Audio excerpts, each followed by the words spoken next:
Okay, we're going to talk about the 1974 album by Jefferson Starship called Dragonfly. Now, this was the first album after they changed their name from Jefferson Airplane, and at this point, really the band only consists of Grace Slick and Paul Kantner, hence their names at the top. Everybody else was kind of brought on as a studio musician or helper with the band. It wasn't until their next album that they formed a proper band, which really was to support, which they did on the tour to support this album. Now, the first thing that draws your eye is this great graphic in the middle. I mean, very futuristic, very clean, but really there's so much here you can almost not take your eyes off of it. Now, if we go up this top left, they have the album number in the word stereo, as if everything wasn't stereo in 1974, but it was. They've got, I believe this font here is Busorama.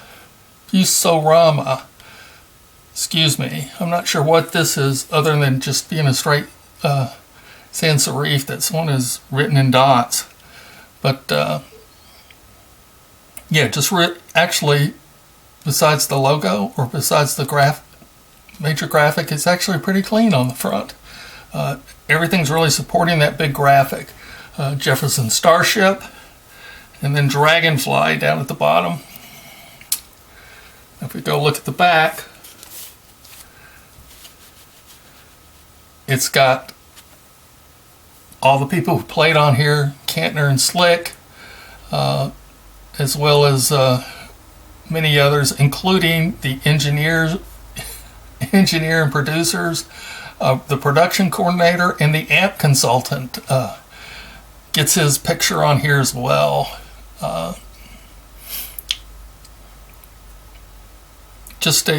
Again, this is pretty straightforward cover. It's got a planet kind of look in the middle, kind of a space theme. I believe this album was originally started out, they had done, Kantner had done an album before this called Jefferson Starship, or Kantner had done an album before this that had kind of a space theme, and so they carried it over into this album. They had two hits I know off of this that got big airplay, Ride the Tiger and Caroline. So they got some very good hits here. Here it's on Grunt Records. It's got a C copyright, and it's an RCA Records was the distributor. Here's the recording information where it's produced, and some additional information. The manager information, the executive secretary's name is on here. Road manager, publicity coordinator, art directors, and illustrations. So they give a lot of people credit on this outside album cover. Now there's a treat on the inside. If you open it up, pull this out, it has a printed sleeve. It looks like it starts with an alternative version of the graphic on the front. This is probably the one that lost out to the graphic, but it's also very stunning. Jefferson Starship and Dragonfly. If you turn around on the back of the sleeve, you've got the lyrics for all the songs, as well as the actual, quote, band members' names. Like I said, this wasn't an official band, but I believe most of these people carried on when they officially formed the band and started touring. It's got the copyright down here, Ronin Music, Alien Music, BMI, and then copyright 1974 Grunt Records. And then, as you pull it out, get to the label itself.